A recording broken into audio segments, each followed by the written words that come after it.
Okay, let's talk a bit about astrology once again and make a quick astrology video. So,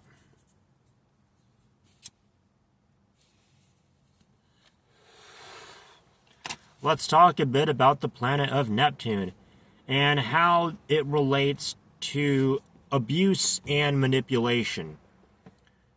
Not just on a personal level with, say, romantic relationships, family relationships, or even work relationships, although that can definitely play a role, but there's also the element of, say, a societal relationship, an individual's relationship to the rest of society.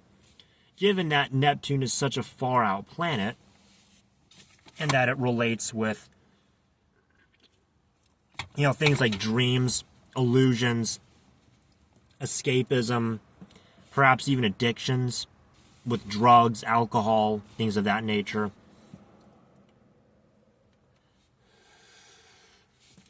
And Neptune also very much relates to the sign of Pisces. And Pisces is the sign of suffering, of illness, of dreams and illusions. And Pisces can also relate with escapism, such as, wanting to escape from, say, a mental institution, wanting to escape from a prison, wanting to escape from an abusive relationship. So, for instance, on, say, a societal level, right, you might have a government, or, say, in more modern day, you have sort of these large institutions, like the entertainment industry, the big tech industry, trying to push certain narratives onto people while also censoring any information that goes against their narrative, that contradicts their narrative. They try to, stomp it out.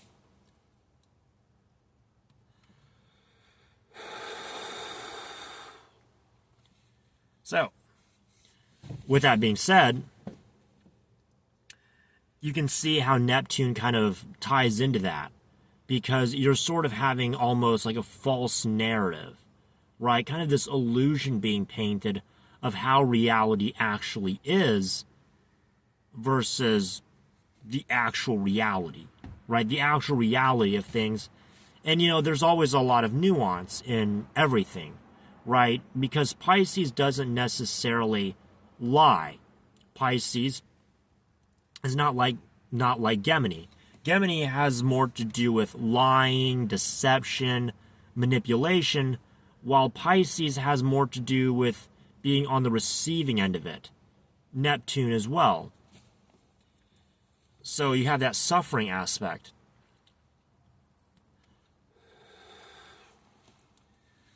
There's also the element of Neptune sort of corresponding with being trapped. You feel that this, perhaps, maybe this illusion is kind of trapping you. Because if you look at the dynamics of, say, an abusive relationship, the dynamics of being manipulated, you can see how the bystanders are more important than the target, right? Because usually in some kind of, in, say, a manipulation scheme, in a PR scheme, in whatever, you have maybe a few targets, maybe even only just one target, but you have hundreds and hundreds of thousands of bystanders. And if these bystanders are convinced that, the target or targets are bad, they deserve it, or worse, they're just making it up, they're just delusional, they're overreacting.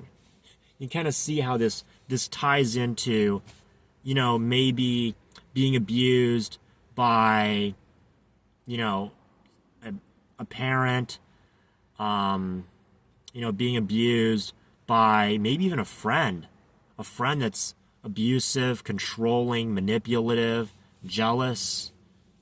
or maybe even, a romantic partner.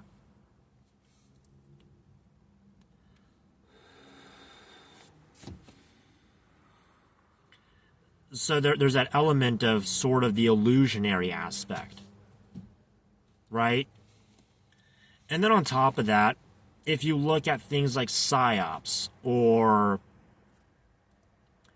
public relations, it's all about applying a spin to something, sort of minimizing certain things while kind of trying to push a narrative. And that's kind of ultimately kind of what a narcissistic relationship is, right? And you could say that public relations and psyops is essentially just a narcissistic relationship played out on a very large scale. That's all it really is. Because if people, say, were to understand or to kind of get a grasp of what, say, a target community or a target individual or a marginalized community is going through, then, it kind of breaks up the control of the manipulator or the controller. Now, in many cases, obviously, there is going to be a case where other people know what's going on, they're aware of the situation, but they may not want to acknowledge it. Because one, it could perhaps hurt someone's ego to say, oh, well, this person does have these circumstances that is preventing them from, being able to do something. This person does have, these enemies. This person does have these kind of situations going on. And so, there's that kind of makes you have to step back and say, oh, well, I kind of look bad for not helping. I kind of look bad for not acknowledging the situation, for not acknowledging the issue, right? And nobody wants to be the bad guy, right?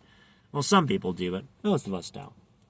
And then there's also the fact that you don't necessarily want to add fuel to the fire. You don't want to constantly dwell on it.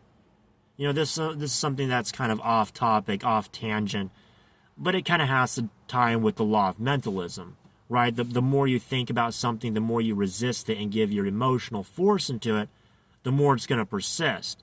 So sometimes the best thing to do is just to pretend like all is fine and dandy. And I think that'll be about it for this astrology video. I had just ran a bit, so if I did sound a bit out of breath, that's kind of why, and that'll be it. Take care.